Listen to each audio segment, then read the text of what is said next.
Hi, I'm Ben, And I'm Josh. and this is a Bad at Magic podcast, a podcast about life, games, and other things, and we're back for episode 6. I love it. 6 whole episodes, and people are still kind of listening to us. Yeah, well, maybe we can pander to the people a bit and gripe for a little while about daylight savings time. Is that pandering to the people? Have people been griping to you about daylight savings time? Do you know anyone that likes daylight savings time? So this is an excellent thing about living in Arizona is I don't know anybody that even talks about daylight savings time. Well, if you have friends on social media and stuff, certainly you've seen the one I've seen is like a photo of Cher with a photo macro where she's saying, if you could turn back time, get ready, or something like that. So I don't know. I guess I'm super insulated from daylight savings time because I have not seen any of it. I will say that when I lived in places that had daylight savings time, I had nothing but contempt for it. Because I always ended up on night shift, like working during daylight savings time. And so we would all fall back, and then we just end up working an extra hour. And then your supervisors just kind of shrug like, oh, well, I guess you just have to work another hour. Wow, I hadn't thought about that. When you guys run like nights, you just have to work an extra hour. Yep, we'll just have to sit here and work for a 9-hour shift instead of an 8-hour shift. But in the spring, if you were on when it was spring forward, you just had 1 hour shorter of a shift. That's true. I don't remember what shift we were on when that happened, but I always felt like I was trying to sleep during that time, and so it just screwed me over then too. But that's just me wanting to remember things badly. Speaking of screwed over, so we need to tell the audience about the mishap we just had. So today in Illinois was daylight savings time, the 3rd of November. Not only was it my sister's birthday, but it was also fall back, where you set your clocks back an hour. So we'd done that dutifully last night, and thankfully to our digital devices that do it on our own, and we got up, and the kids had already gotten up early for church and gotten ready, so that was a load off. And I went to church, and I came back, and I'd forgotten my phone in my car, and I went back out to get it after like a half hour, and I had like 4 messages from you. I was like, oh crap, what happened? And I looked at it, and you're like, dude, aren't we going to start? And I realized, and I'd forgotten that Arizona doesn't do daylight savings time, and that I was an hour late in your mind for starting the podcast. Yes, and I was sitting here in my office, I texted you before, like, hey, I'm going to be like 10 minutes late, and you didn't say anything. And then I got out here and I got all set up. Okay, I'm back. I'm ready. And then I called you on Skype, and there was no answer. Then I didn't even think about daylight savings time. I acknowledged, I knew, when it happened a couple days ago, it comes up on the computer, like you said, with social media. I'm like, oh, it's daylight savings time. Isn't that great? And then it just immediately fell out of my head because it doesn't affect me at all. You were like, isn't that great? I don't have to worry about this at all.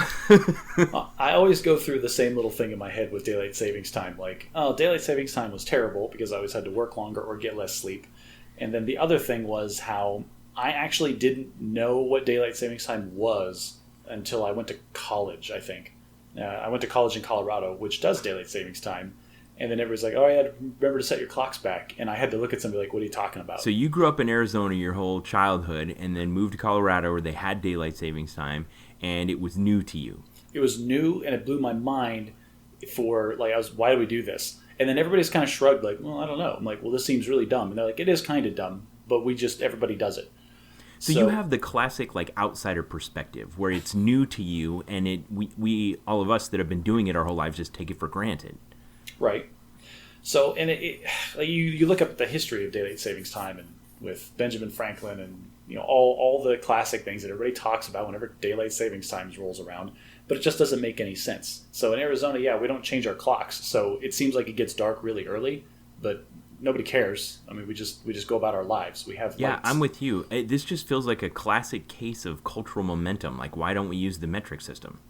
Yeah. Well, and CGP Grey has a great video on his YouTube channel about daylight savings time and how it does nothing but cause problems for people across the world.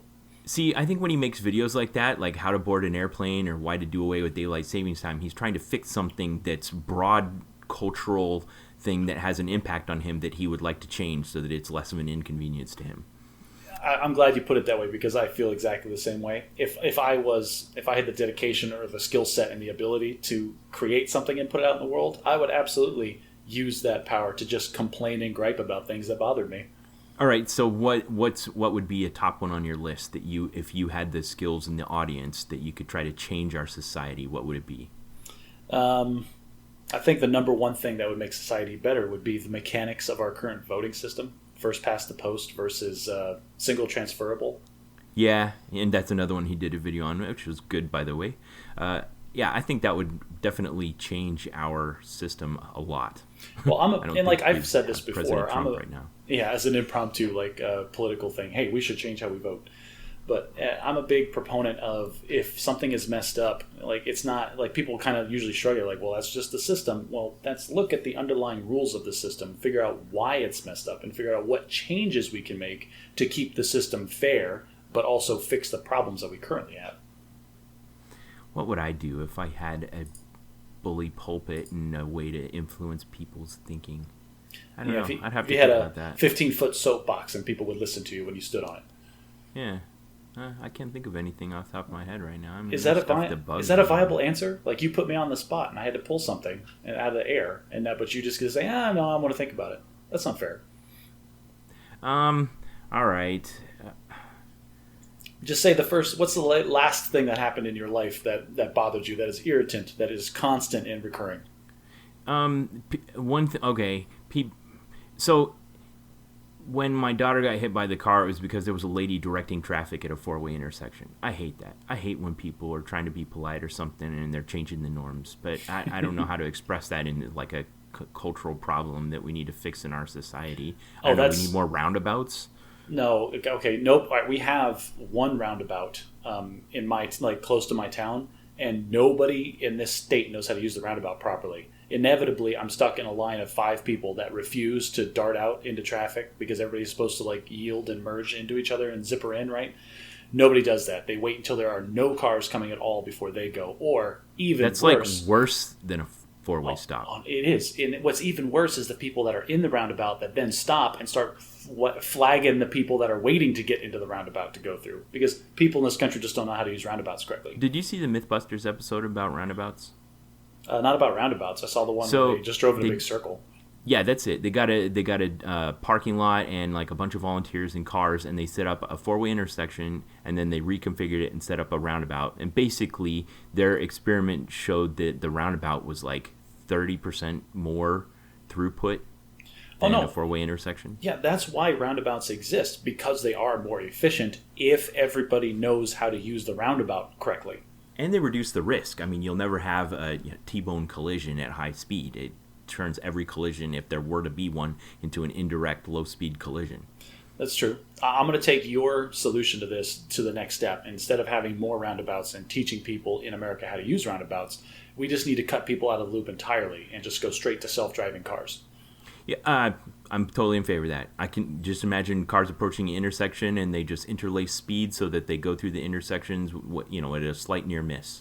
Yes, I don't. Even if people don't get behind that, even if that freaks people out, even if self-driving cars have to do the same four-way stops that we do now, the fact that they will all accelerate and decelerate together and smoothly and coordinate better would reduce the amount of traffic, reduce the amount of time that you spend traveling, and reduce fatalities from vehicle crashes. No way. I want Jetsons traffic where they're just zoom, zoom, zoom, zoom, zoom, right past each other, barely not colliding. Yeah, I agree. I would be, I'd be nervous the first time, but just like anything else, you get used to it, right? The problem with self-driving cars that's going to happen is people are going to demand that they are perfectly safe, that a self-driving car never injures or hurts another human being, which is impossible because other human beings are idiots. Sorry, go ahead. It's okay. I didn't want to end up fully down the self-driving car tangent. Okay. So I was going to try to go back to daylight savings time. All right, we'll put self-driving cars on the list. So I know you like you said, you don't have to think about it a lot because you live in Arizona and you moved back to Arizona. But for the time that you were a sojourner in a foreign land and you were living daylight savings time, did you find that there was anything useful about it? Not at all. Not at all. I mean, there's the one, what is it, fall back is the good one because you get the extra sleep. But then spring forward comes around and everybody hates it. Unless you're a parent with young children and they didn't get the memo and they come jump on your head at the same time and it doesn't matter. See, that's what doesn't make any sense. It's why are we as a society all agreeing to turn our clocks back? Because inevitably, all it does is somebody's going to get left behind. Somebody's going to forget. Somebody's not going to get the memo. And it's just going to be worse. Yeah, and it creates a little mini Y2K every time. How do I change the clock on my car dashboard or my microwave or my oven or my alarm clock or my watch or and on and on and on.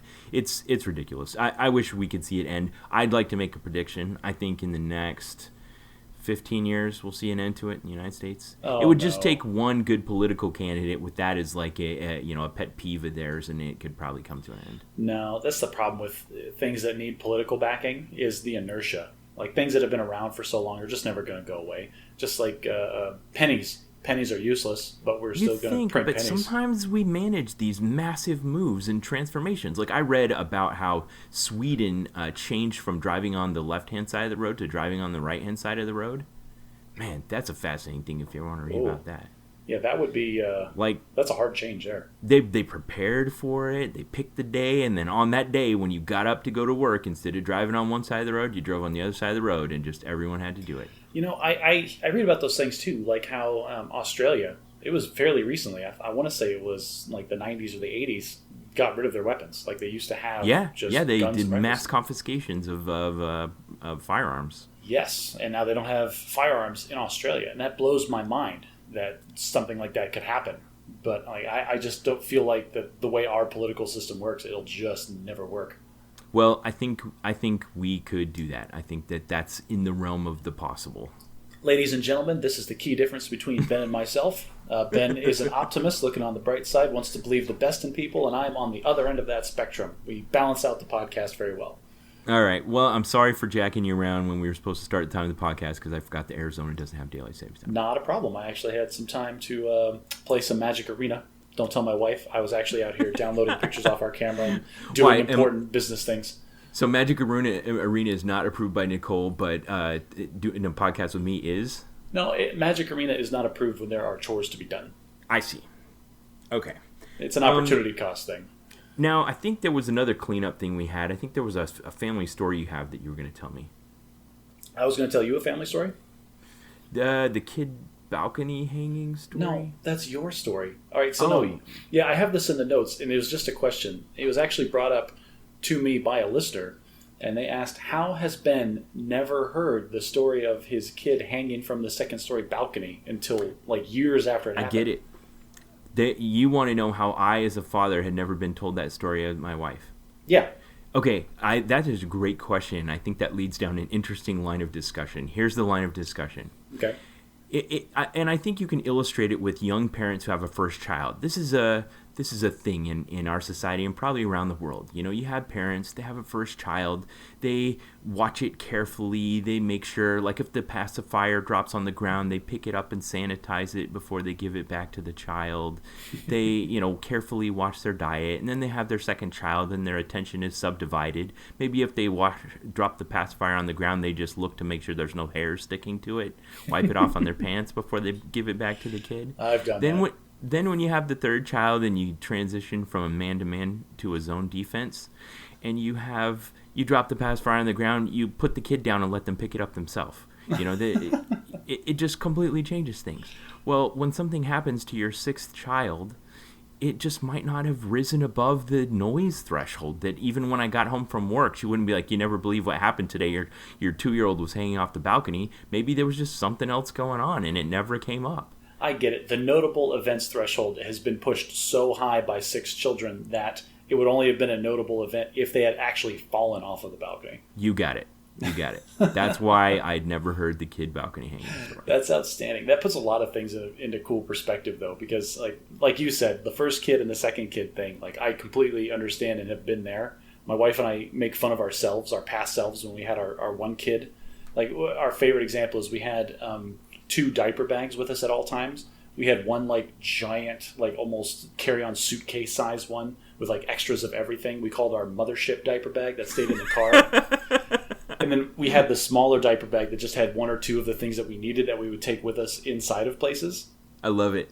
Yeah, and we make fun of ourselves because we had our second kid, and it's just ridiculous. Like now we walk out with like a diaper in a cargo pocket. Like, all right, we're good. Yeah, we'll be fine. That's it. You don't need all that stuff.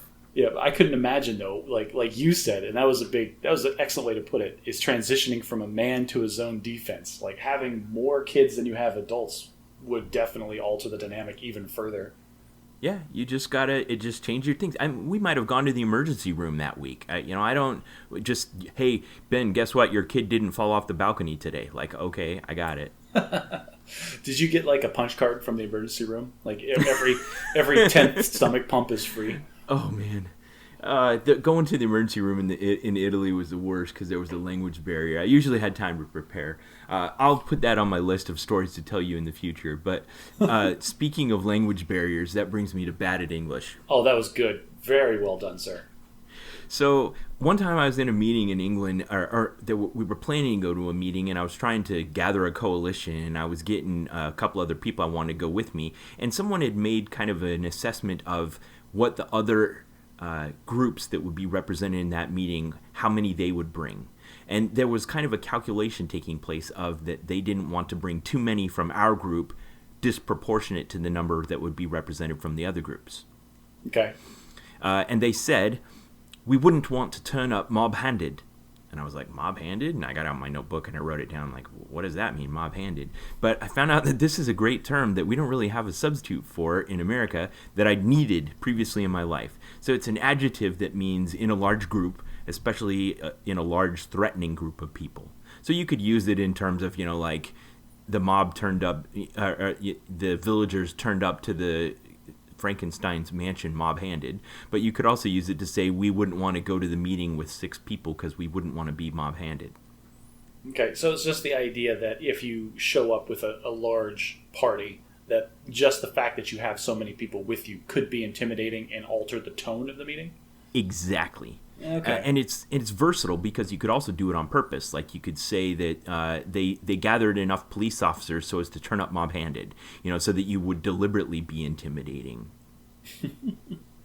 That's that is interesting because I definitely remember stuff like that happening back, especially in my military career, like going to things deliberately or like either mob-handed or not mob-handed, but having that discussion and thought process beforehand. That is interesting. Yeah, that was one of the great leadership fails of my first flight command, where I showed up to a meeting and I think I brought 4 people with me and everyone else had just come solo. And it just really showed that I had not properly evaluated the scenario. That was only the first time, right? You didn't show up with 4 experts like every single meeting after that, did you? Yes. But it was really embarrassing for me to have shown up, to have turned up mob-handed. I remember being at a wing commanders meeting one time, and I had been brought there by our squadron commander just in case. It was a new wing commander, and so like every group commander called in all of their squadron commanders, and then all the squadron commanders had cherry-picked 2 or 3 people to come with them just in case they needed to pick somebody's brain on the spot. Wow. And the first thing, like this place was packed, right, to the rafters, standing room only, for this staff meeting for the new wing commander. And the first thing the wing commander did was he pointed at every single person in the room, starting with the lowest ranking, working his way up, and asked, why are you here? And then, like, after he was in, he's like, okay, if you're not a group commander or a squadron commander, get out. If these people don't know what you're doing, then they're not doing their jobs.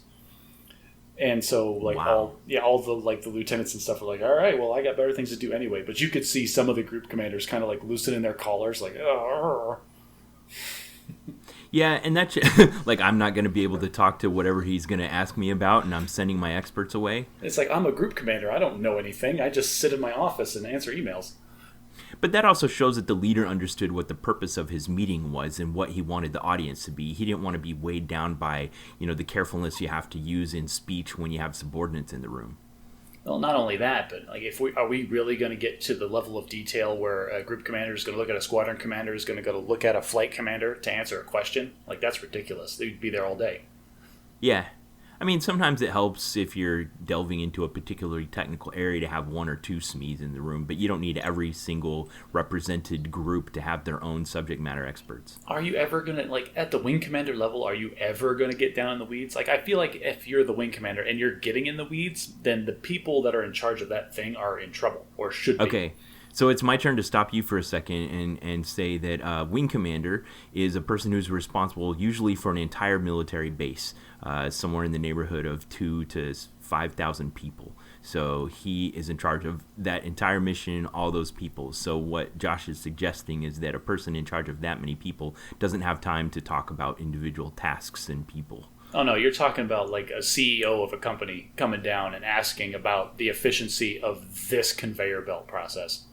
Right. Just way too much detail for someone with that much responsibility. Exactly. And if he is focused on that, then he's not doing his job appropriately.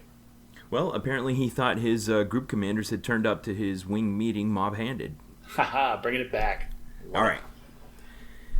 So you and I had written down before something we'd wanted to talk about, what our focus is as parents when we develop our children. And I remember you telling me your philosophy on this, and I thought that you and Nicole had made an evaluation of what your strengths and weaknesses are, and then what you thought was important to teach your kids. Yes, it is. So Nicole and I are very, very academic kind of people. I'm very technical, she's very fuzzy, and so we balance each other really well. She has her degree in history, I have my degree in computer science. So between the two of us, we've got like most of the academic subjects covered, like well enough, especially for like elementary or high school level stuff. So we're not super worried about our kids with their academic education. Like if they have trouble or struggle, then we'll be able to help them with that. What we can't help them with is how to make friends or how to talk to people like other human beings do, because those are lessons that she and I just don't have. Sure. So a lot of this probably just hasn't come up yet, I'm guessing, because they're still kind of young. Yeah, I mean, that's the thing. When young kids like that, he's in the second grade now, there's still no barriers. Like, it's interesting because we're starting to see the social, I don't even know, like social, I'm going to call them social barriers for lack of a better term for now. But we're starting to see those cliques kind of develop. We're starting to see the kids starting to split up and like form like little packs like they do. Yeah, because like little kids are just the worst. Has he come home like distressed about that? One time, like a couple of weeks ago, he said that he was playing at recess with a couple of the girls in his class, and then a couple of the boys in his class came over and started giving him a hard time, like saying like the stuff that second graders do. It's like, oh, you're playing with the girls, you're gonna turn into a girl, ha ha ha. And then he was more confused than anything. He's like, I'm not gonna turn into a girl. I was just playing with my friends. I understand how this works. What do I not know here? Yeah, it's like, I don't get it. Why is this a subject of ridicule? And so we're just trying to explain to him, like, oh, well, they shouldn't have done that. They were being kind of mean. You can do whatever you want. You can hang out with whoever you want.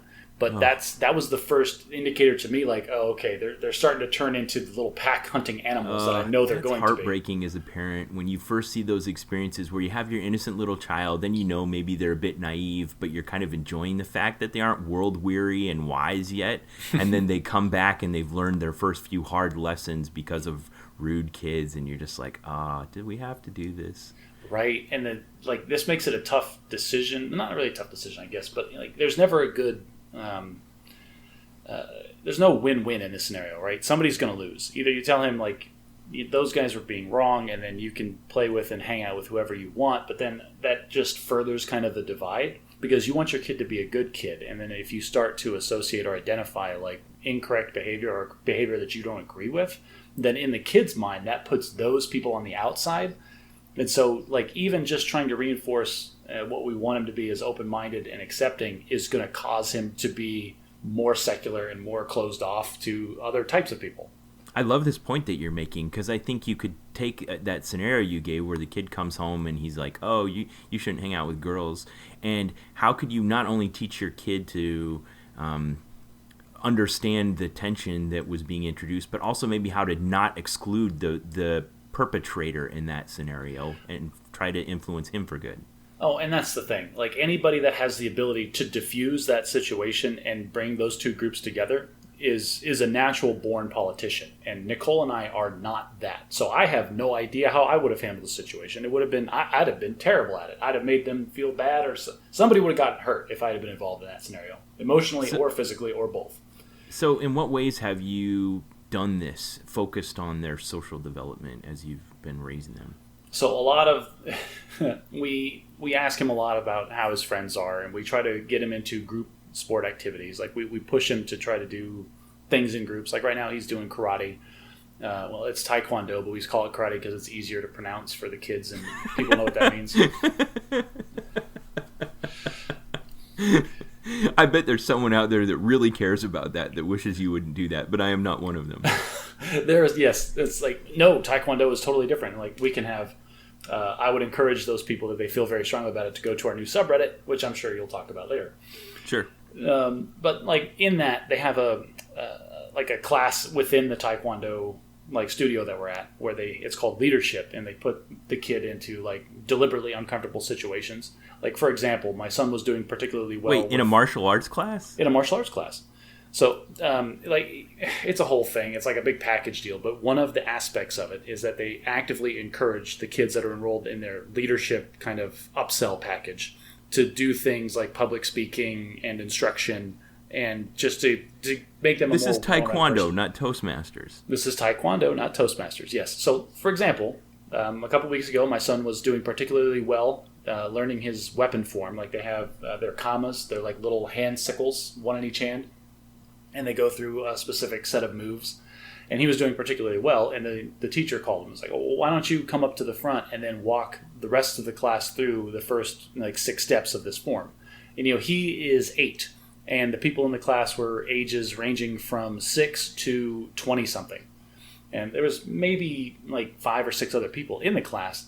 But the fact, like, and you could see he was really trepidatious about it and really quiet, but then the instructor was very good about encouraging him to speak up, speak clearly, go slowly. Okay. And it was just just kind of an underwriting ethic in the way you conduct yourself in this social situation. Yeah, and not only that, but then putting him in a scenario where he is in front of people. Like, it might be an uncomfortable situation, but just in a controlled environment. Like, hey, we knew you were nervous, but you did a great job. Here's some things that you could do next time to be a little bit better. But that helps his social development, right? Just his confidence in himself and how he presents himself. I think there should be less separation, though. It'd be like, he's up there and somebody makes him uncomfortable and then he punches him in the mouth, and it's all good because you're in a martial arts class. So that might be the old school martial arts classes, or maybe at the Cobra Kai dojo. But this is kind of low level like kid stuff. So I mean, they do have legitimate belts and they go to tournaments and things, but it's not that combative. So my daughters this year participated in a program they call Girls on the Run. And it's this regional thing. It's some kind of franchise. I don't know what it is. But in the St. Louis region, basically, it culminates in all of the girls from the region going downtown and doing a run. You probably saw some photos of me wearing a tutu on social media, running with my daughters through the streets of St. Louis.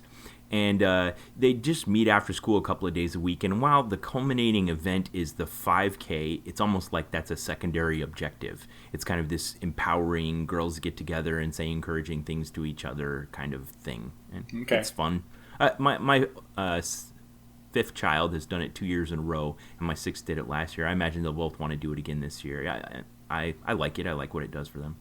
That's interesting. And that goes down a whole other avenue of, like, I'm not there yet with my daughter, but just being a woman in today's modern society and the things that are and are not acceptable and just expectations for the world. That seems tricky.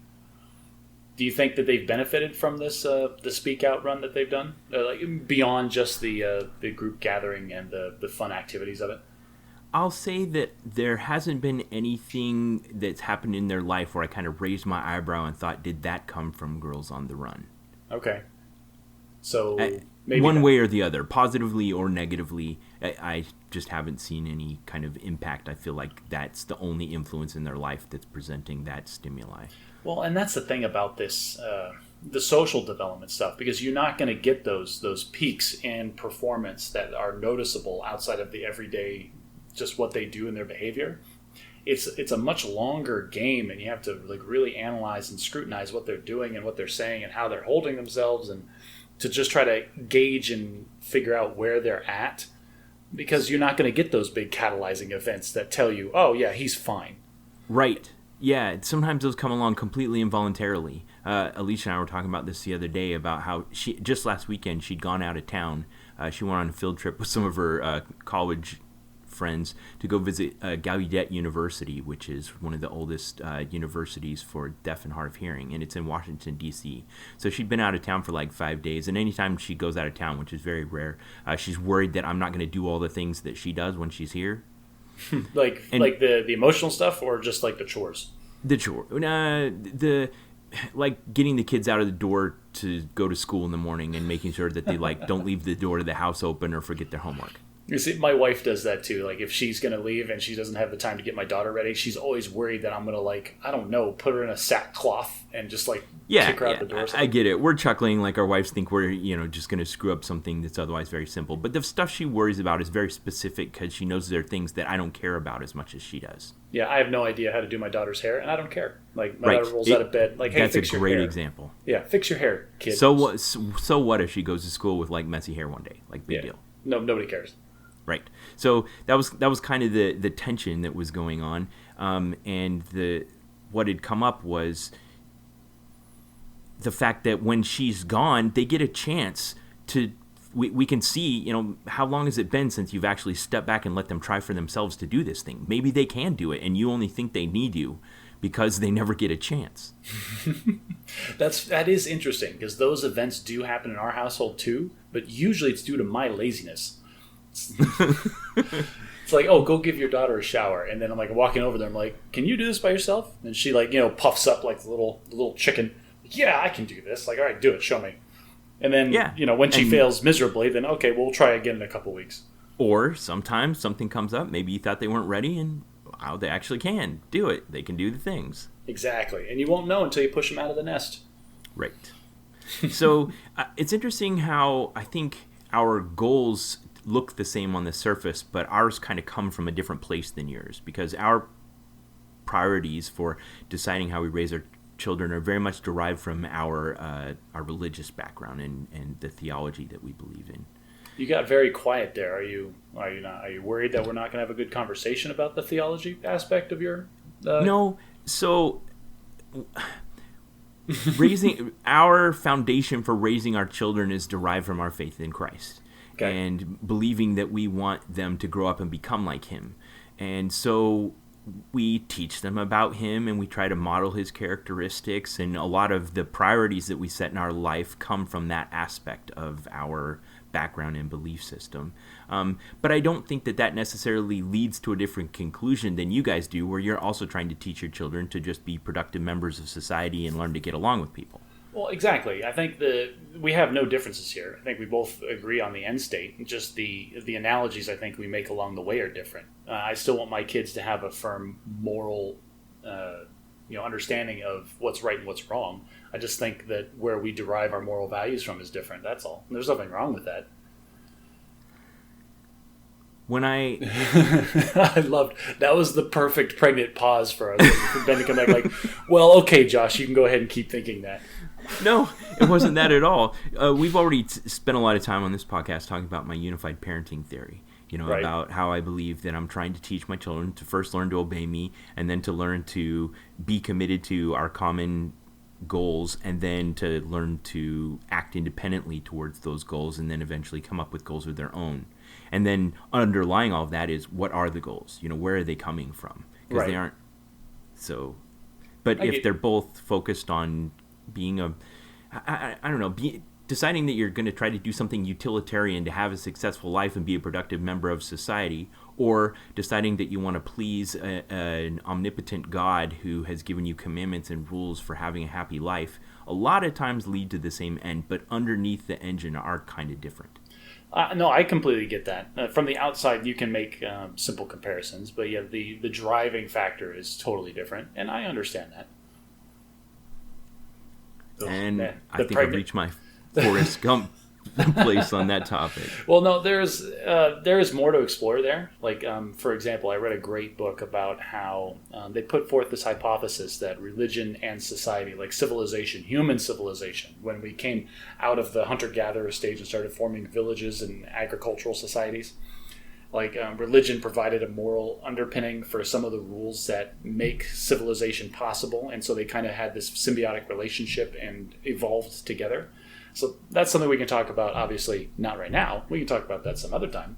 Yeah, I'll put that in the hopper. I'd love to get deep into that. I also like to probably spend a little bit of time reading up on it before we talk about it. Excellent. Now, I want to make a huge departure for this podcast, and I want to propose the next subject of conversation. Is that okay? Sure. Go for it. This is, we're way out there now because I'm not the one driving this. But the one thing that we've been talking about a lot offline was is what's currently going on in with a couple of things in Magic the Gathering. And I know we don't want to get too esoteric and too in the weeds with it, but I think the situation is in itself interesting enough to have a short discussion about. Sure. So what do you want to talk? Okay, so it's a little bit of background for our listeners that may or may not play Magic the Gathering. There was a new set released. So there's a new set of cards that the manufacturer put out into the world and said, these are now legal to play in tournaments and games and whatever. And one of those cards ran away as being very, very good. Like in the game. Like if you're playing the game, this card is very, very good. And it's just very strong to the point where a lot of the big tournaments, they all post the different decks that people play at these tournaments. And it's starting, the percentage that this card is appearing in those decks is increasing to a point where it's unhealthy. To the point where either you're playing this card in your deck or you are altering your deck to combat that card. I think the last Mythic Championship it was something like 60% of the decks in the tournament had this card. I guess You're talking about Oko? I'm talking about Oko, Thief of Crowns. And that's the name of the card. And so Oko Thief of Crowns had so much gravity, probably more than Wizards of the Coast anticipated, that it's warped the entire world around itself. Right, and that's a problem. And in the past, they've done things to correct these problems. But it worked. All right, so what I wanted to talk about, though, is the fact because this card is so good, and because you can't buy specific cards from the manufacturer, you can only buy booster packs that have 15 random cards in it, and that this card is very rare to get, that the price of it has skyrocketed. I think right now, the last time I looked, Oko Thief of Crowns was worth $60 a card. 60. I'm looking it up. I can hear the keyboard drumming. Yeah. Yeah. All right, so it's $60. Let's see. I'm seeing used for 40. Used for 40? Wow. Yeah, and there's like four different printings of it. There's like the standard one, then there's the expanded borders one, then there's the foil standard one, and then the foil expanded borders one. That one goes for $220. Wow. Well, I'm just thinking about the baseline standard art, standard normal one, because that's where that's going to be the most common printing of it. Yeah. So that one right now you can get on tcgplayer.com for $31. tcgplayer.com. Please send us money. No, but yeah. Well, what I wanted to talk to you about is because it is a very expensive card, and you actually purchased. Like I don't play in paper anymore, so I haven't bought any cards in a long, long time. But you actually purchased a couple copies of that card. Yeah. So as you and I talked about before, when I'm trying to be able to keep this something that I go and do with my kids on Friday nights, I try to build 4 or 5 competitive decks so that we have ones we can just pull out and go play. And so I was down at the game store to get something else, and they had a couple of these under the glass, and they were going for $35 a piece. And I knew this was a couple of weeks ago, and the format was already starting to warp like this. And I knew that probably wasn't going to go away. Like I saw that the value could only go up, even though that seems like a lot to pay for them. So I purchased a couple, and I've had them now for 3-4 weeks. Okay, and like I said, I've seen them on different sites for up to $60. So this card is still in high demand, and it's still, it's only increasing in value, if anything. What is interesting, though, in the conversation that we've been having, is I have seen some things come out from the manufacturer saying that, they didn't realize that this card was going to be as good as it was, and that they've acknowledged that what they call the metagame, which is the state of the decks that people are playing, is becoming a little warped around this card, and that makes it unhealthy. From the manufacturer's perspective, it's better if the game is more accessible to new players, because they always want people to come in and play the game. They don't want people to quit the game because they don't have the cards and they can't get the cards or it's too expensive. Yeah, so there's a huge opportunity cost equation here that's happening for them, where they can either, if this is a mythic rare that people are buying lots of product to get and it has a high value on the secondary market, then people are very invested in it. And there's a huge cost that if they were to ban this card or restrict its usage, then that would really anger those people and potentially scare them away. But if it becomes too format warping and everything changes because of it, and then people are scared away for a different reason, because they, it's play this card or nothing, and it's expensive and hard to get, and everything changes because of it. Right, and so this is the situation we find ourselves. is you have a card that you bought for $35 that you could realistically probably sell for $50. So you could make a net profit on this card. And there are rumblings and rumors that because this card is so warping, that the manufacturer might ban it. They might say, okay, this card is printed, but it's no longer legal to play in the game. And if that happens, inevitably the price is going to drop to almost nothing.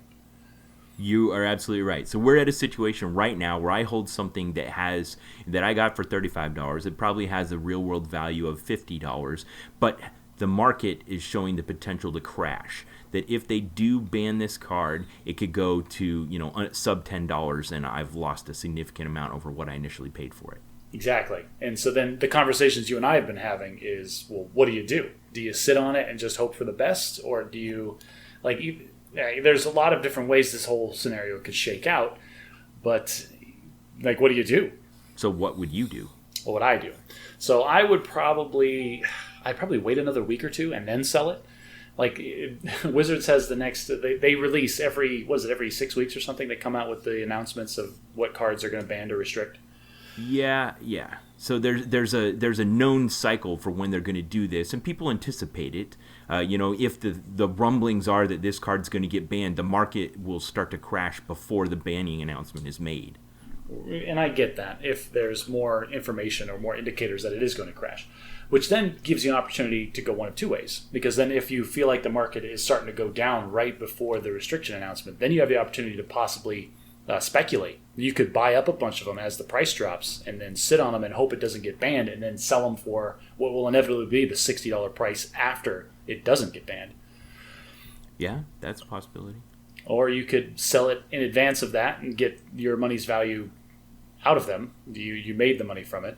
And honestly, if it was me and I had these cards, I would probably sell them for the cash. And the reason for that is, while it is a very powerful card, it is easily answerable in the game. There are other cards that just take that card out of the equation. So, and they're much, much cheaper. So I would sell these two cards to get my monetary value out of them. And honestly, I would make my decks to either knowing that card was going to be played against me a lot, or just a deck that is the rock to their scissors. I got it. So you just don't value very highly the possessing it for its inherent power. Not when we start talking about that much money. You could potentially make $30 profit from selling these two cards, and if you got $100 for those two cards, you could put together a decent competitive complete deck for what you sold two cards for. To me, it's the value that I get out of the game is not about having the most powerful cards, but it's just having fun being able to play. Yeah, and if those were the only criteria I was making that decision by, I guess then I would do that. But there's other criteria as well, and they have nothing to do with the game. Selling cards online is kind of problematic. I can't just hold them out in the air and wave them and somebody appears out of thin air with $50 cash and hands it to me. There's some risk involved as far as finding a buyer and then making the transaction and then doing the shipping and all of that completing successfully, and it's just a lot of overhead that I prefer to stay away from. You could easily, one of two things, you could either sell that on Craigslist in less than 24 hours in your local area, or two, you go to a game shop with people that want this card. I mean, you could do a cash under the table. Usually the host of the tournaments frowns on people selling the product that they are selling in their store. But I mean, there's no reason you couldn't find a buyer. I could probably go back to my game store because I know they give reasonable rate of store credit and just trade it back in for more than I bought it from them for. So there you go. So I mean, you have the opportunity and the ability to transform these cards back into value that you could use. Yeah. So what are some of the other considerations? Well, so I look at this like an investment strategy. This is, and I think this is what makes this accessible to our non-Magic player listeners. This is very similar to any other type of speculative investment, regardless of the fact that we're talking about a trading card game. Right. This could be real estate. It could be the stock market. It could be bonds. It could be anything. Which is part of the reason I wanted to bring it up, because it is so equatable to different things. Yeah, you have a market, you have forces that influence the value of things in the market, you have speculation that's occurring, you have events that you can anticipate that might cause the value to change. Now, in investment strategies, there is an investment strategy called buy and hold.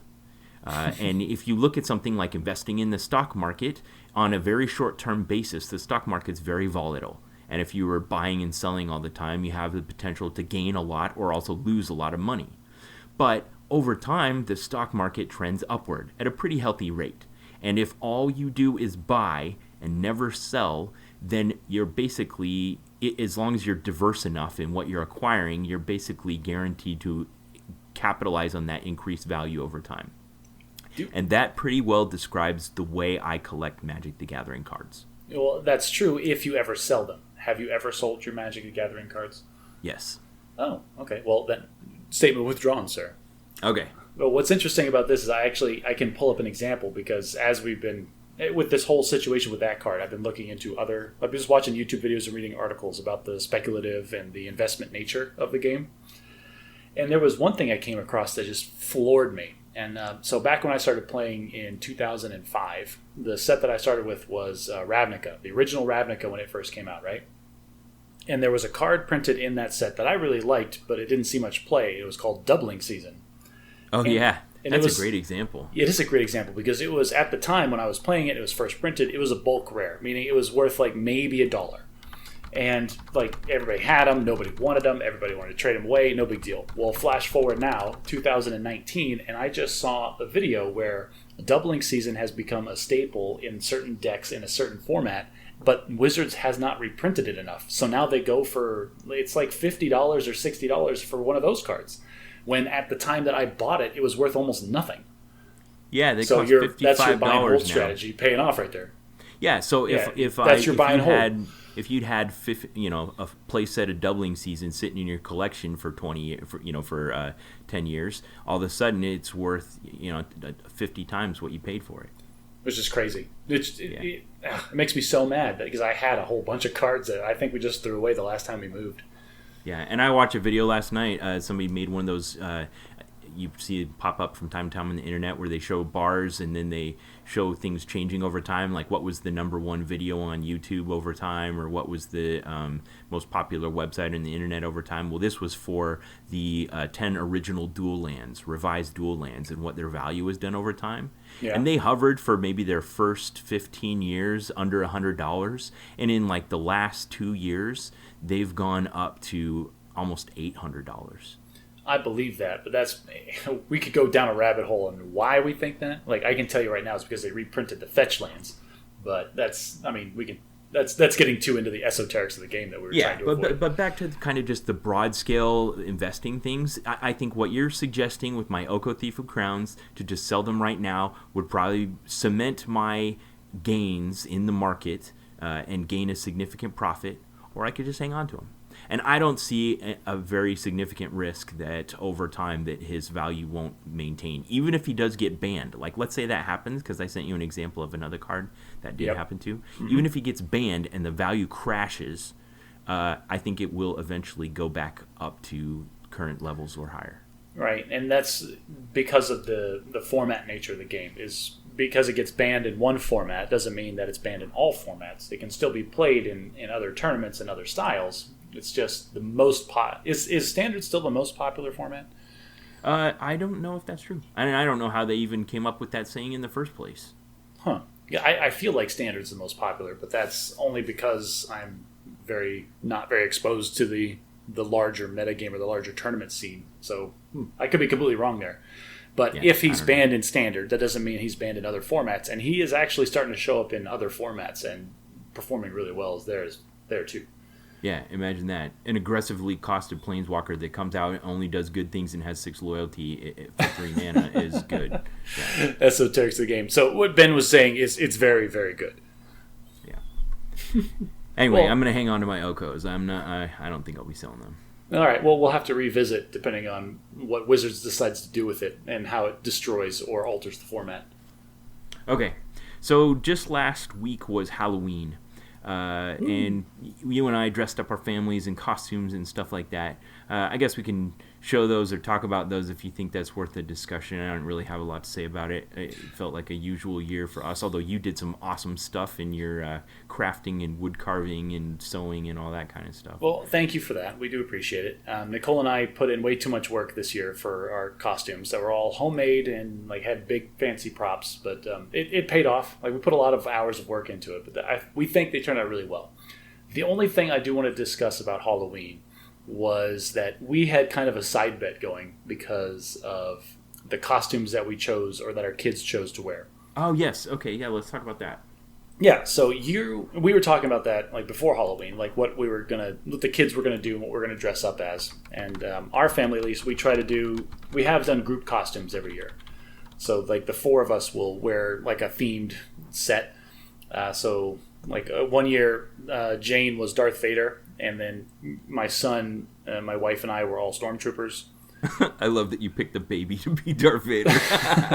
It was adorable and awesome, and we walked around like we were escorting her around, like pushing people out of her way. It was great. That does sound great. There was one year where she was a princess, and then my son and I were knights, and then my wife was like a ranger, so it was very medieval themed. Nice.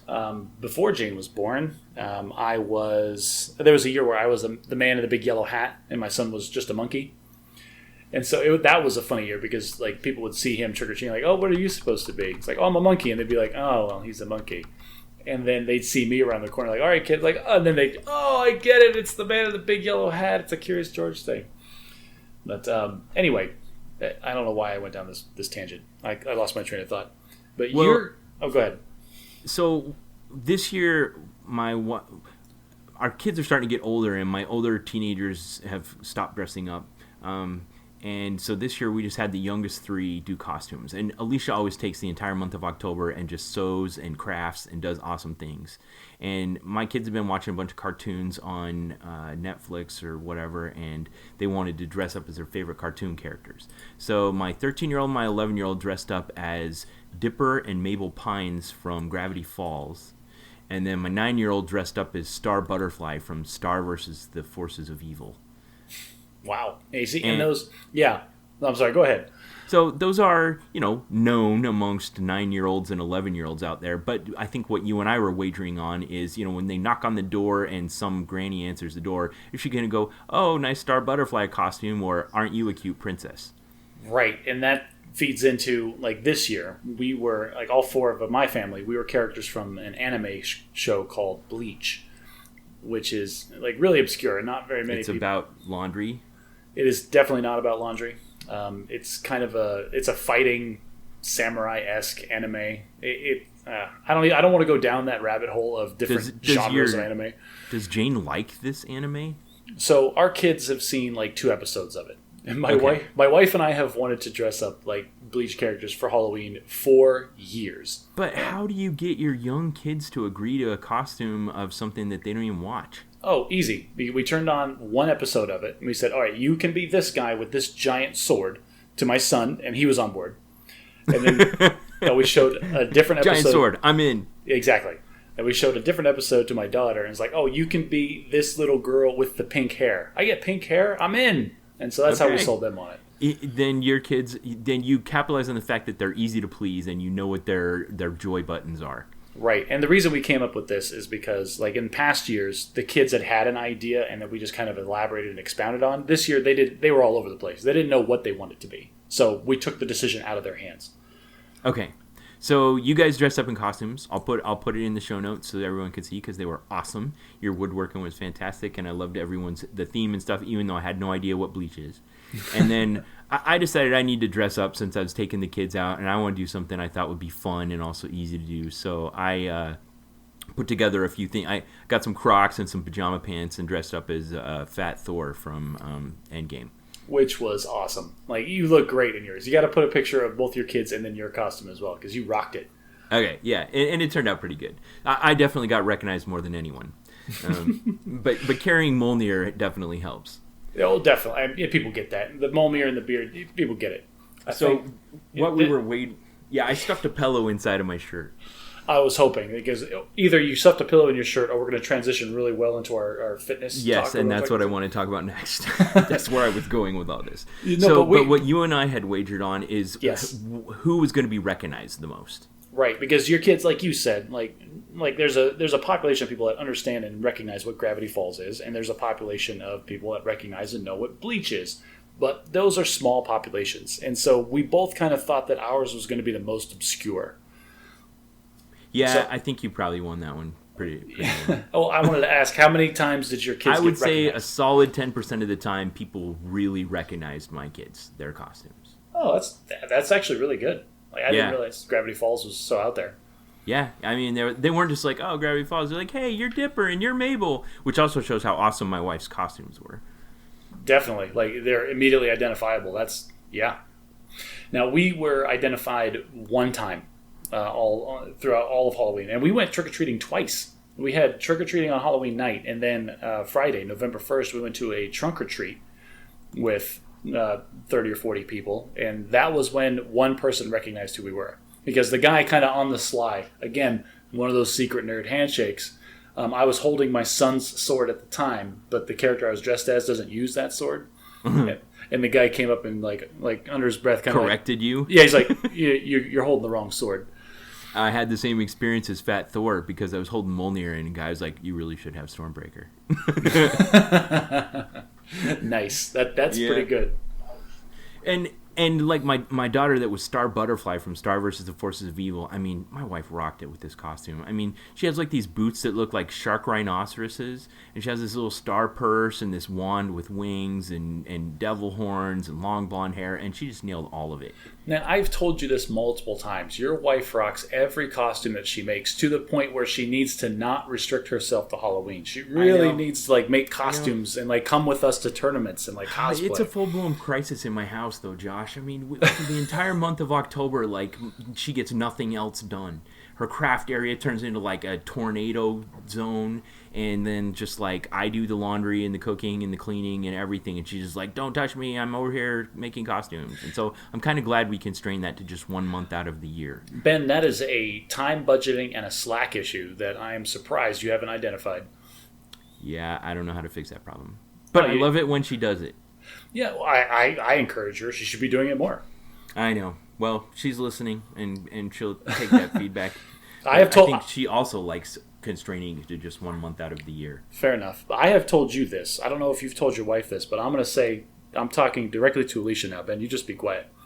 Alicia, if you decide that you want to make a costume and dress up as one of the Magic of the Gathering characters and come with me and Ben to the next big tournament, I will absolutely be standing right next to you, head to foot, also in cosplay. Oh, man. That would be too much peer pressure for me because I do not want to do that. Well, if me and Alicia did it, then you would just have to. There's no, I mean, that's what peer pressure is. I get that. But, I mean, there's just no choice there. So, I don't know what your house is like, but mine right now is full of candy. I wouldn't say full of candy. Like, it was really nice going to the trunk or treat after Halloween because we got rid of all the candy we didn't want. Oh, really? You just put it back in and gave it out to the kids that came around? Well, we filtered what our kids went to bed on Halloween night. My wife and I spent a couple minutes going through the candy that they acquired. I'm like, okay, this is good. This is crap. Let's put this back in the bowl for tomorrow. Awesome. And then you gave away like the peanut butter taffy and the orange and black wrappers? Yeah, you gave away all the candy that you never hear about except during Halloween and kept all the name brand stuff. Why do people give that stuff out? Because it's cheap and because the candy companies, they know. You ever see those big, bulk, cheap candy give out bags that you get at like Walmart that are $10 and they're enormous? And it's like, oh, this has Snickers, Twix, and wait, what is this? Mounds? And wait, what are gumdrops? What is this? So you get like 2 or 3 good candies and then like 2 or 3 garbage candies. Yeah, I guess you're right. And they put all the good ones up front and then it's like mostly the bad ones. And then there's inevitably going to be people that go to Walmart the day of Halloween on their way home from work, like, oh, I forgot to get candy. And then they're stuck with whatever Willy Wonka stuff is at the bottom of the shelf.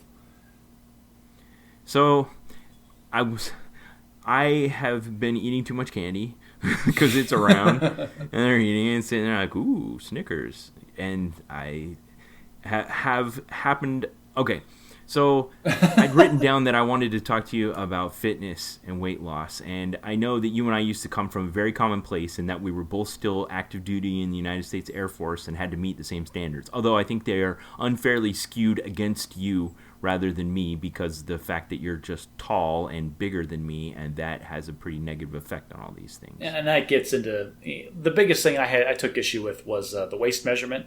It's like, well, like we're going to measure your waist, and I would always get like a minimum passing score because I'm just big. I'm just a big guy. I wasn't fat at the time. I'm a little fatter now. But it's like, dude, I have a 36-inch waist. I've had a 36-inch waist my whole life. How am I scoring barely passing on this? Yeah, exactly. Not fair to you. So what I want to come away from this discussion we're about to have from is I want to set some goals and come up with a plan to reach them because I'm not satisfied with where I'm at right now. And I'll tell you why. This is an actual, like, you're engaging me to help you get in better shape. Absolutely. Wow. And I have a great deal of faith in you in this because of experiences you and I have had together in the past. Not necessarily in the context of the Air Force physical fitness test, but like times I've gone with you to the gym and you've given me like coaching and stuff like that. You just come from a place where you give very good advice that's easy to follow and easy to remember. And I still find myself in the gym like remembering things you've said to me in those very few times you and I have worked out together. Wow, that's flattering and terrifying because I have no idea what I told you. I bet you do. I bet if you were to say right now, what is like the number one piece of advice I'd give to someone I was working out with the gym, it was probably that. Just go. Just get there. Definitely a good place to start. I was thinking more along the lines of the importance of having good form. Oh, yeah, well, if I told you that, then good on past Josh. Yay, past Josh. So one of the things I want to talk about first is just kind of talk about where I'm at.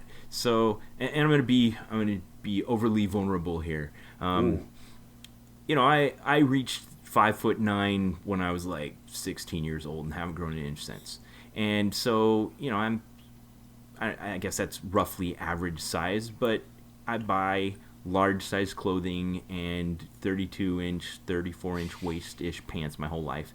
And I've mostly just been, like, you could probably go in my drawer and find something from when I was 18 still. Wow, okay. Like, I just haven't changed that much. But as I've gotten older, my metabolism is starting to slow down, and I've started to have the actual problems. Like, I went somewhere with my wife on Friday, and I had to change clothes into some pants I hadn't worn in a while, and I couldn't fasten them.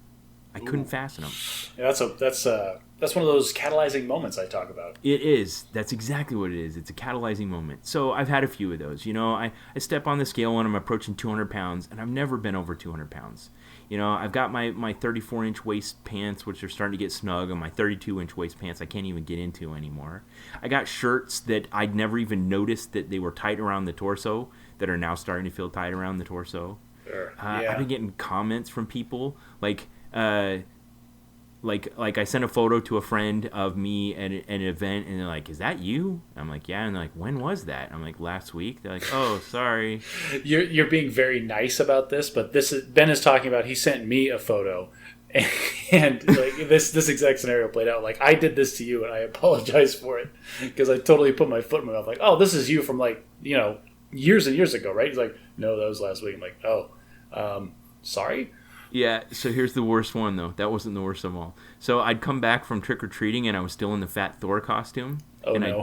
I'd taken the pillow out of my stomach, and I went and leaned over my wife who was on the couch, and she reached over, and she's like, "Oh, you put the pillow back in." And she tapped on my stomach, and then she got this mortified look on her face. Oh, she wasn't doing it facetiously. Oh.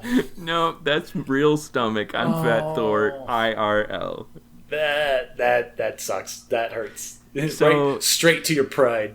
Everything's giving me the notice. You know, my scale, my clothes, my wife. That's my the universe telling you, sir.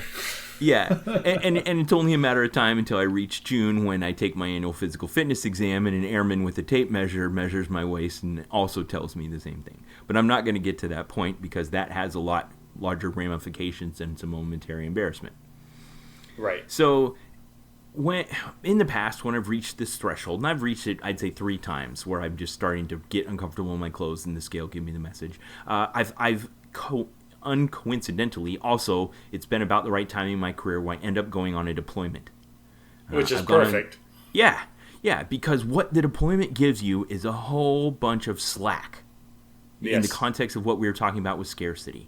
When you are on a deployment, you have a very easy way to control your diet and be able to do a great deal of physical exercise without any ramifications or trade-offs. Yeah.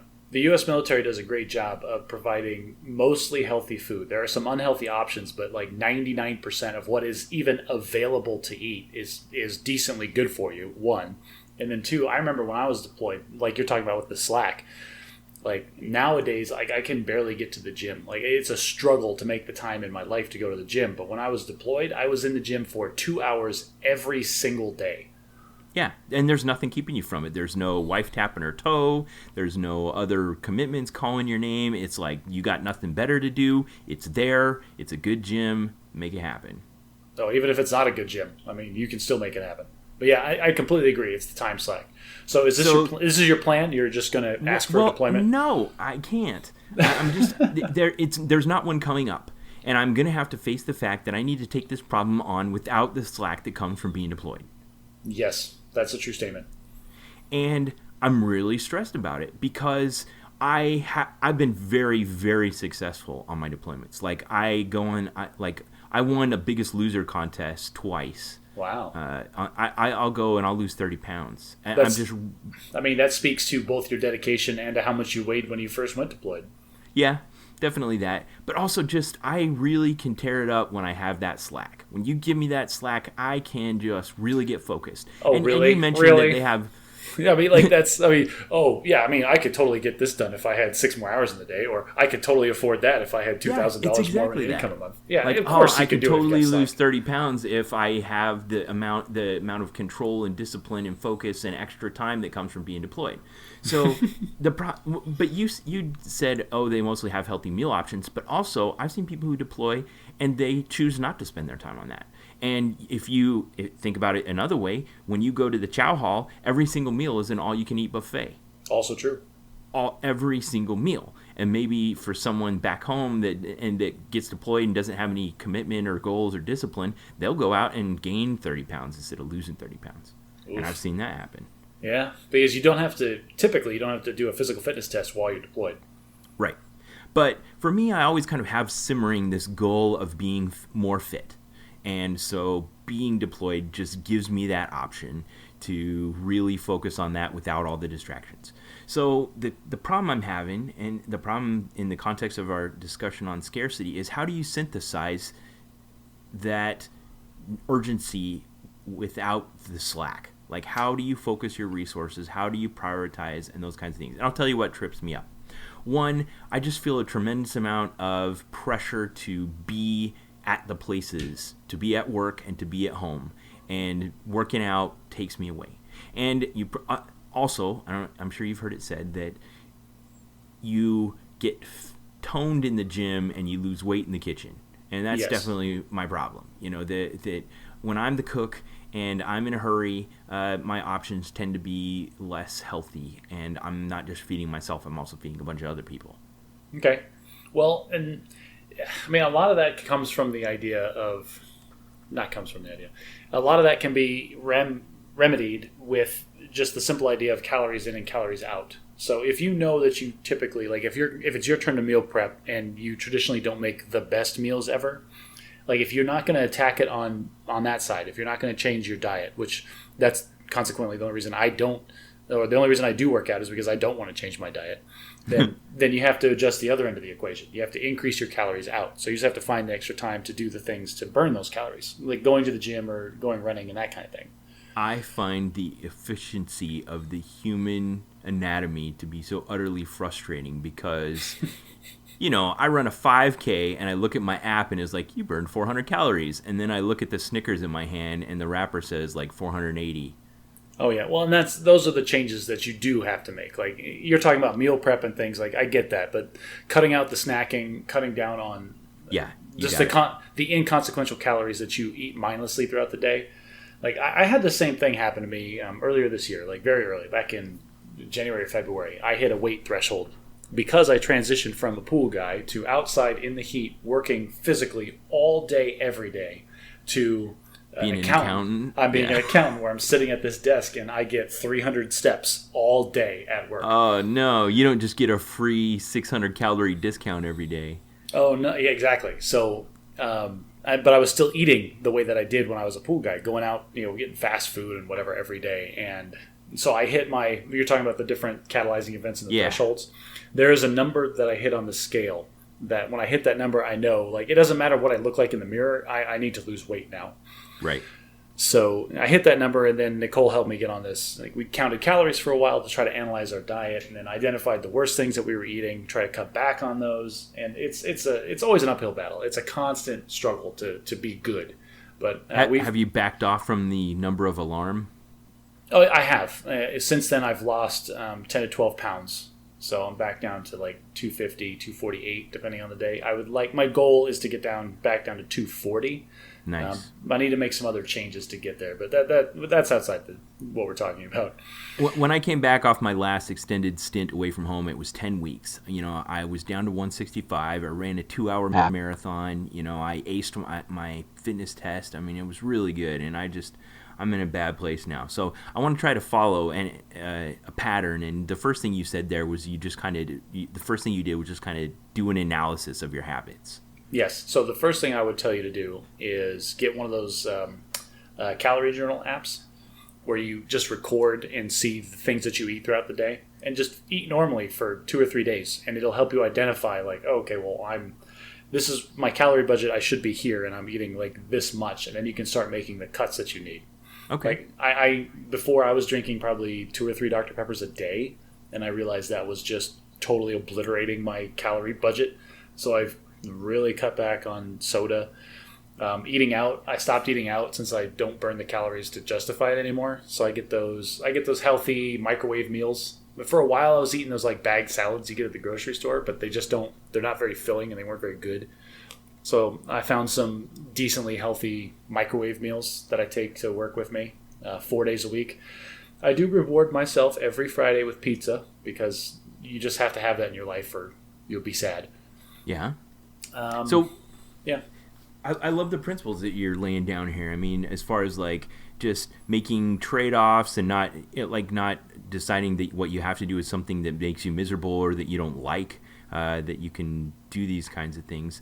What have you done as far as your workout regimen? So before I was doing pretty good because the work hours allowed me to I could get up really early and I could go to the gym before I had to leave to get ready for work. So I could get a good hour to 45 minutes a run or a workout in a gym every day, which was really successful and helped me quite a bit. I have since been put on a different schedule, so unless I want to get up at 3:30 in the morning, I'm just not going to be able to do that anymore. What time did they got you coming in? Well, I've got a commute that I've got to do, and then I have to get up and get the kids to school. So there's all the other administrative things. It keeps backing off, right? I've got to be to work at this time, which means I have to leave the house by this time, which means I have to drop the kids off at school at this time, which means I have to be done with everything by this time. It keeps backing off, and it's too much. So I'm transitioning and I'm doing my running and everything in the afternoon, but I haven't been able to work getting to the gym back into my schedule, which is where I'm struggling now. So I'm doing my running and I'm running really well, but I haven't been able to work out yet. And I'm still working on how I'm going to fit that into my schedule with all the stuff that goes on, after work with the kids doing their school things. And I'm looking into different options and we'll see where I land on. And I like that this is a cultural thing in your family. I know your brother works out and your dad works out, and then you guys go do things like a Tough Mudder together. So we don't do the Tough Mudder together anymore, which is sad because I'm the last person that has survived. Actually, no, that's not true either. All right, so everybody got hurt at the Tough Mudder. My dad broke his back doing a Tough Mudder. Didn't realize it. We were jumping over big trenches that they had dug. You're supposed to jump down into the trench and then climb out the other side, but we're all very tall, so we were just jumping over the trenches. So he jumped across one of the trenches, but his foot slipped and he slammed into the ground. His lower body slid into the trench and then his upper body slammed into the upper part of the trench. And he fractured a vertebrae or something? Well, he said he finished the rest of the race, which was a 12-mile obstacle course. And then the next week or two, he said it was just something hurting him. And he went into the doctor and got some x-rays. And the doctor came in with the x-rays all right, so when was your car accident? And my dad's like, I don't know what you're talking about. It's like, well, you have you have like breaks in your back. So that's when my dad stopped doing it. There was a zip line into a big pool of water, and my brother-in-law ruptured his eardrum falling into that pool of water. Oh no. Yeah, so he got hurt on that one. I'm pretty sure I either hairline fractured or probably just really badly bruised my tailbone at the last Tough Mudder. So like everybody got hurt during the Tough Mudder. I thought all you got was muddy or electrocuted. I didn't know we were talking about like no, man, long-term injuries. These are big waivers you have to sign doing that stuff. I still really want to do it, but nobody else is willing to, and I get that. There's no reason to put yourself through that kind of physical danger. Well, now that you've said all this stuff, I'm going to have a hard time talking Alicia into it, but I still want to do one. I'm ready for one. You don't have to go as gung ho as we do. So that's part of the reason we get hurt is we're jumping over the trenches that you're supposed to climb through, that kind of thing. Right. What I do find, and this might help you out, is if you have to have, at least for me, I know I have to have looming obligations hanging over my head in order to help motivate me to do the extra things. Like you get home from work and you're tired and you just want to sit down. But for example, I have signed up for a half marathon, and I signed up for it 3 or 4 months ago, and it's not until January. And so I have this looming obligation to run 13 miles. So like I have to go get my training in. Like I can't just sit on my butt all day. So they talked about that in the scarcity book, if you remember. When you're feeling a burst of motivation, then you sign up for that half marathon 6 months from now, and then you have to train for it between now and then. Well, theoretically, you have to train for it. If you're the kind of person that holds yourself to certain standards, then you will train for it, but you don't have to. And I have the benefit of still being in the military, and I have to pass my annual fitness exam, which has components of push-ups and sit-ups, a waist measurement, and a 1.5 mile run. And if I don't meet minimum thresholds on each of those categories, or if I don't perform well enough in all of the categories, I'll either fail or be in a remedial status, both of which are undesirable, one much more so than the other. But I have to meet those standards or I could lose my job. And the 1.5 miles, like I still take issue with that. That is the absolute worst distance to try to gauge somebody's like aerobic endurance, especially the times that they put on it. I remember when I was still in, like the failing time for a 1.5 miles was like 12 minutes or something. And so that's just too fast. I don't run that fast. Like I run a lot. I can my average run right now is 5 miles. Like I can run. But like when the PT test came around, I would always have to stop whatever long distance training I was doing, and I would have to train for speed because I just don't run that fast. I don't know anything about how they come up with the standards. What that means as far as the average task that's expected of an airman in combat. But I think, for the most part, I just think of the fitness test like the SAT or the ACT. It's not about every single thing that you could or can learn in high school or college. It's just a way to stratify people and set a minimum standard of performance and then hold them to a standard, and it doesn't really matter that it's not a perfect representation of everything. The Army's going through a process right now where they're trying to come up with a perfect representation of everything, and I think it's a fool's errand. Well, I think there's better. A perfect representation doesn't exist, but I think there's a better option. I had a theory for the better PT test. Do you care to hear it? Sure. All right. So administratively, it's much more complicated, and I understand that. But you take the different aspects of the PT test, and they always say like, oh, well, the push-ups and the sit-ups are supposed to measure your physical strength. And then the run is supposed to measure your physical endurance. Okay, well then why don't you give people options to test and measure their physical endurance? Say like, all right, so we're going to do the physical endurance test for these people on this day. You can either do a 1.5 mile run for time, or you can do a 3 mile run for time, or you can do a 12-mile bike, or you can do like a 250-meter swim. And so that just giving people options like that would allow them to keep going with whatever training regimen they're doing, and then demonstrate that, yes, I am physically fit in whatever way fit into their lifestyle already.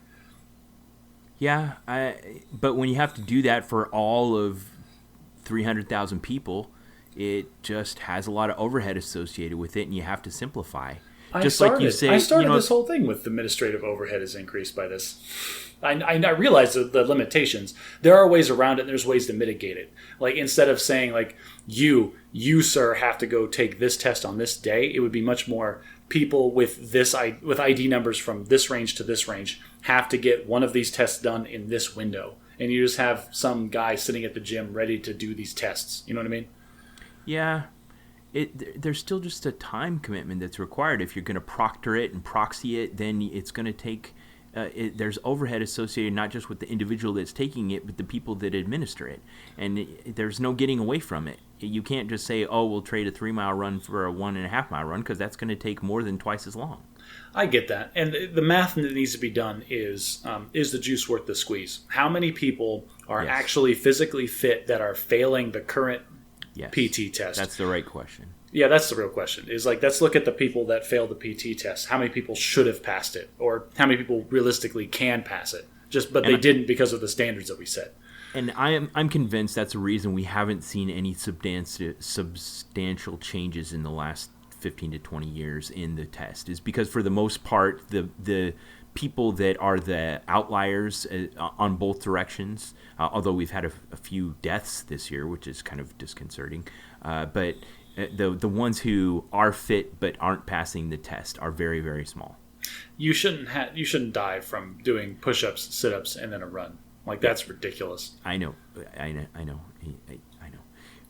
don't know if I want to get into that right now. So since you've gotten out of the military, you still, you probably have friends, and I have, that get out and immediately just stop with any degree of fitness or discipline when it comes to eating, and you see what they look like after a year or two. Yeah, the threat of losing your job was the only thing keeping them eating healthy or exercising at all. You got it, and then they just stop. Like, and you haven't done that. What has kept you going? Narcissism, mostly.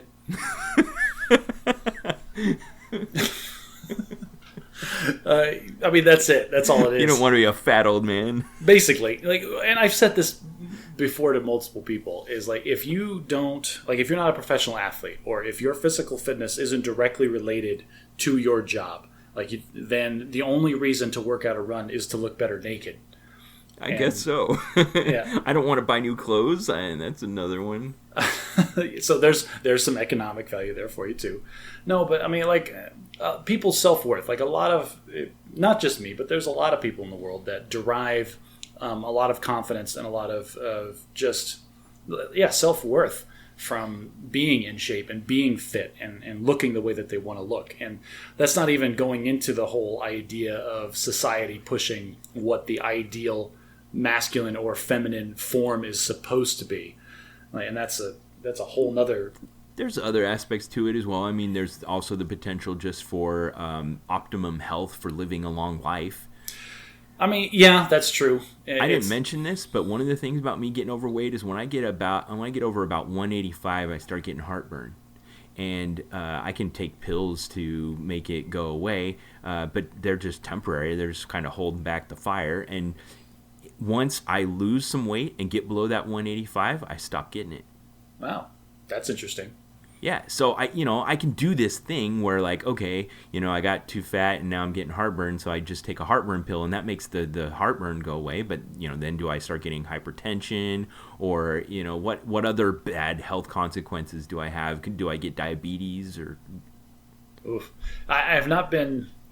I'm not trying to say anything bad about you, but I've never been to a point where I started having, like, noticeable physical health consequences from being that much out of shape. I think the worst that I've ever gotten was I would go for, like, a run if I hadn't run in a while, and then I would actually feel my gut bouncing up and down as I ran. Like, that's the worst I think that's ever happened to me. Where before, you just wouldn't feel it. You would just run and you wouldn't feel anything. But now you actually feel like, oh, is this why women wear big sports bras? This is annoying. I'm going to need something to control this. It's like, I really wish I had some support device. And you can take that approach. There's a lot of people, there's a lot of ways in the world to continue to try to address the symptoms of it rather than go at the root cause. Oh, because the root cause is hard. It's like you're talking about. Like, you feel pressure and obligations to do other things in your life versus going to the gym. It's difficult. Like, it's taxing to plan a healthy meal and then to eat it, where when you just really want a slice of Domino's pizza. Right. No, that's a great example. So how has being out of the military changed your regimen? I know, you still have your own motivation, which is good, but now that you don't have to meet a specific test and standard, what do you do? Yeah, being separated from not talking about the motivation factor. Motivation is different. Now, what do I am motivated to stay in shape, so what do I choose to do? Because there is there's no box that I have to fit in at the end of every 6-month period or whatever. Right. You don't have somebody measure your waist with a tape. Exactly. So I do a lot of the things that I want and none of the things that I don't want.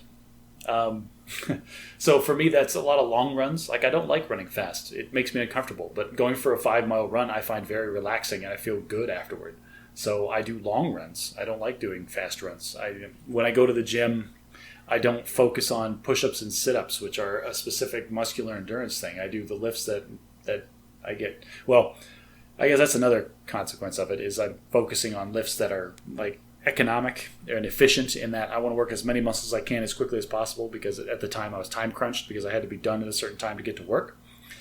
So, but the ability to I'm not forced to do things that'll make me better at push-ups and sit-ups. I can do these total body workouts, so I can focus more on leg workouts and squats and some of the powerlifting stuff, or I can do arms today and not feel bad because I've got the PT test coming up and I didn't do push-ups today. That kind of stuff. Yeah. So it goes back into the motivation, right? Is going to the gym. I don't dread it as much because when I go to the gym, I know I'm just going to do the things that I like to do, and maybe I'll motivate myself and do a couple of the things that are uncomfortable but that I can still do. And that's a sign of an underlying problem with our fitness program. If we can take someone like you that's inherently internally motivated and make you dread going to the gym. Well, it wasn't so much dread going to the gym. It was dreaded what I had to do. It's I've got to go work out today, but instead of doing the 5-mile run that I want to do, I have to do interval training on the track to make sure I'm ready and running fast enough for the 1.5 miles. But that could be the official slogan. The United States military, making fun things miserable since 1776. Yeah, that's absolutely true. Because now, a camping trip in Valley Forge sounds great, but all the historical accounts sound terrible. Let's cross the Delaware. Yeah. No. Yeah, on Christmas at night. Oh, screw you, General Washington. You took all the fun out of it. We were supposed to be opening presents. All right. Well, let's distill down all of this into something I can do and come up with a deadline. Then you can be my accountability partner. Your accountability buddy? Yeah. So you were talking about first just kind of baselining my activity, particularly related to my diet, yes. and determining where the problem parts are. I'm definitely accustomed to understanding the what you said, the calories in, calories out math equation. And I think that's a good place to start. Just figure out where my pinch points are. Do I snack too much in the evenings, or do I, take in low nutrition, high calorie foods at certain points in the day, and then figure out what to do about it. Exactly. And then it'll help you identify where the problem points are, like you said. And then you can make informed decisions on where you need to focus your attention on. And I find that, again, back to the scarcity thing, I find it much easier to prioritize working out above family commitments and being there at work when I'm not necessarily needed and stuff like that, when I'm getting closer to my fit test. And since I test in June every year, I can feel the tension mounting, and I'll be able to prioritize that stuff better. But probably my time for working out is afternoons, and I feel best when I'm going 3 days a week and then doing something independently on a Saturday. So I need to identify the problems with my diet and get my workouts a bit more frequent, and I think I can probably be back down to 185 by June. And so for me, it's always less of a numbers game. Obviously you have those goals. I would like to be 240, or you would like to be my down body set that number. It's you start getting heartburn above 185.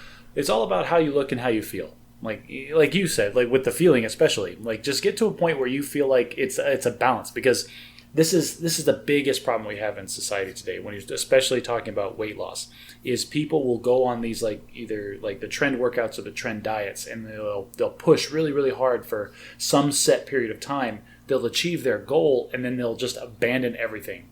And then just it turns into this balloon factor where you spend this time slimming down, working really hard, and you spend the rest of the time doing nothing and swelling back up. Did you ever find that, like, right after you passed your PT test, you had trouble maintaining motivation to work out? No, I never had trouble. Like, honestly, whenever my PT test was done, I was relieved because then I could go back to doing the workouts that I wanted to do. Yeah, you had a different problem than I have. So this is like I mentioned this at the end of the last episode. Staying in shape is much harder than getting in shape because you have the clear goal. I need to be able to pass the PT test, and I want to weigh 180 by this set date, and that motivates you, and that keeps you that looming deadline keeps you in the tunnel. Haha. And so you're focused on the goal, and you're going to take the actions that you need to achieve it. What you need to do is have sustainable long-term changes in your lifestyle so that after you've reached your goal, you still are able to maintain the diet restrictions that you put on yourself without them being so cumbersome or so uncomfortable that you immediately abandon them. That's part of the reason I have a hard time right now is because when I turned 40, the standards that I had to accommodate had gone down enough, and it was easy enough for my size and body type that I had a lot of slack, and I've consumed it. Got it. You could just, for a while, you could just phone it in and you'd be fine. Yes, exactly. Okay. Well, no longer, sir. You have wasted your grace period. I know. So now I would encourage you not only to make these changes to reach your immediate deadline, but then also make these changes in such a way as you can incorporate them into your lifestyle so you maintain the trend. Maybe you can back off a little bit. Maybe if you're working out, 4 or 5 times a week getting ready for the PT test, and maybe afterwards you back it off to, 2 times a week. But as long as you're doing something, then that's better than doing nothing. Yep. All right. Did you want to talk about any of these other topics you had queued up? Yes, of course. I want to talk about everything that I always have queued up. But do it. We're all right. So one little tiny thing that I want to mention is my grandmother had her birthday party this last weekend, where we cooked the pig for her and did the whole Hawaiian thing, and it worked out. And it turned out really, really well. And if we want to have the long story, or if people are interested in hearing about our trials and tribulations about learning how to slow roast an entire pig underground, because we had to do trial runs because the first one was just awful, but we nailed it, and we actually got it to work at the last minute. So that was great.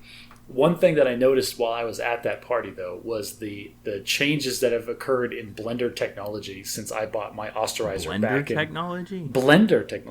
Like a liquid blender, right? Yeah. Because I talked about that. My first paycheck I ever spent out of my first job in high school. Absolutely. You bought yourself a nice new blender. I bought myself what I thought at the time was top of the line. It was like chrome and high-powered motor and had the on-off switch, and that was it. And I thought, this is it. This is the pinnacle of human liquefaction technology, right? So you're saying that's not the case? No, sir. Because my sister-in-law and my brother have what is apparently the actual pinnacle of blender technology. It was this Vitamix, something like that, blender. And the thing was enormous. I can't even... It was like 9 inches square. This thing was in just the base of it. And they put in frozen pineapple slices and milk or whatever, and then they had this big round dial on the front, and they just said, I want a smoothie, and then they hit go, and then it altered its speeds, and then during the process, it started really coarse and then got faster as the stuff inside was putting up less force. I think it was... Are you suggesting that this thing sensed the amount of resistance it was feeling from the fluid? I honestly think that's what it was, because at certain points through its blending process, it would transition speeds. It blew my mind, this thing. And I asked them, what is this monstrosity? And apparently it's a $400 or $500 blender, but they're huge into smoothies and juicing and that kind of thing. So they use it and they need it. But I was just absolutely floored at the advancements that humankind has made in blending technology. So now we know what to get you for Christmas, I guess. I mean, I wouldn't use that. Did you come away going, I have got to have one of these? No, because I don't use blenders anymore.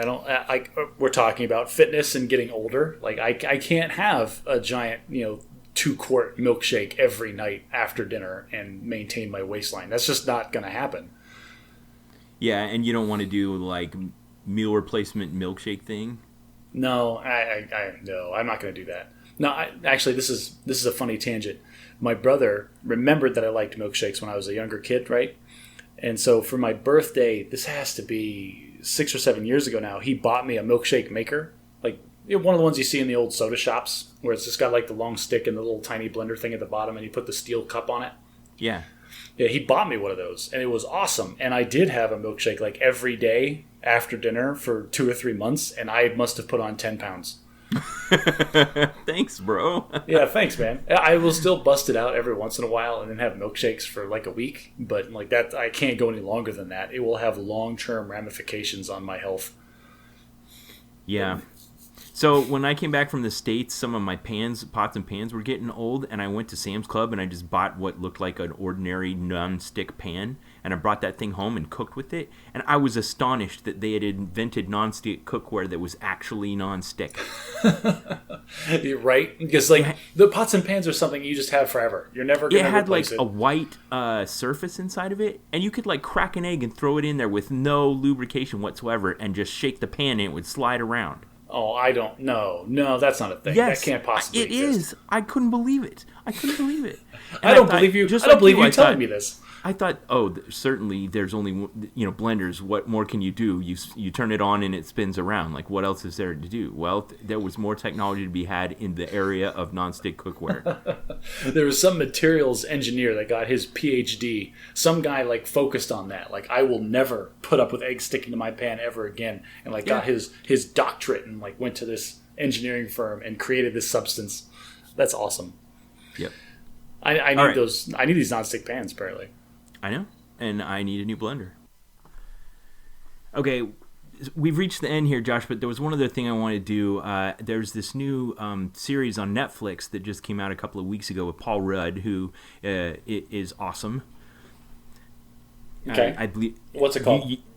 It's called Living with Yourself. There's a trailer, and they give away kind of the central conceit in the trailer, but I think it's the journey that's the fun part. And the conceit is that he and accidentally clones himself and ends up with two of him running around in the world, and kind of what hijinks ensue, and also what you think about yourself and how your concept of yourself is influenced when there's another one of you around. So it has the slapstick comedy of multiplicity with the deep inner reflection of, I don't know, a serious movie. If there was a slider between those two things, it would be like if 10 was serious movie and 0 was multiplicity, it would be like a 9. It's way more on the contemplative part than the Michael Keaton part. How dare you put multiplicity at 0, sir? Multiplicity was at least like a 2. I just meant on a scale of 0 to 10 with 1 at one side and 1 at the other side. Yes. I got you. So if you're with me, let's watch Living with Yourself, and we'll discuss on the next episode. Okay. And you want to watch the whole series or just a handful of episodes? So Paul Rudd went on, I don't remember, Jimmy Fallon or something like that, and he characterized the show as, he's like, sometimes when you watch a show on Netflix, you feel like you're making a serious commitment. He's like, these are 8 30-minute episodes. He's like, this show is the cornhole of television shows. Like, anybody can do it. Oh, you just pick it up and watch it. It's easy. Yeah, I mean, 8 episodes at 20 minutes, that'll be easy. We can do that. Okay. So, homework is 2 weeks to watch 8 episodes of a 30-minute Netflix show. Yep, Living with Yourself. Yeah. We're really boxing out all of our listeners that don't have Netflix. Yeah, darn it. But if you don't have Netflix and you're looking for a reason, or if you do, or if you don't have Netflix and you don't care anyway, but you're interested in hearing a couple of guys discuss the ethical obligations and life considerations of what it might be like to clone yourself. This is another excellent illustration of the difference between you and I, because my first reaction is, if you don't have Netflix, then please get in your time machine and go back to 1998 where you came from. So, teaser for next time, Living with Yourself, Paul Rudd on Netflix. Well, That being said, I think it's time that we give a big shout out to our listeners. I think it's important that we thank them, people who are sticking with us and our new listeners that are joining in. If you want to show your appreciation to the show, please go on your favorite podcast app, particularly iTunes. If you're on there, go on and give us a rating. I think so far we've only had 2 people rate us. So if you're the kind of person that likes a challenge, go on and give us a rating on iTunes. If you'd like to join in the discussion, I'll post some of the stuff we talked about today, pictures of our costumes and a few other things. On our Facebook page, Bad at Magic Facebook, and or you can go to our website, badatmagic.live. Thanks to all our listeners. Thanks for being with us throughout the podcast, and we hope to talk to you next time. Awesome, yeah. Thanks to all of our listeners, our dedicated family members, and random people throughout the world. Please join in the discussions. If you have comments or you want us to talk about certain things, feel free to send the suggestions. I'll ignore them, but I'm sure Ben will read them. All right, cool. Thanks, buddy.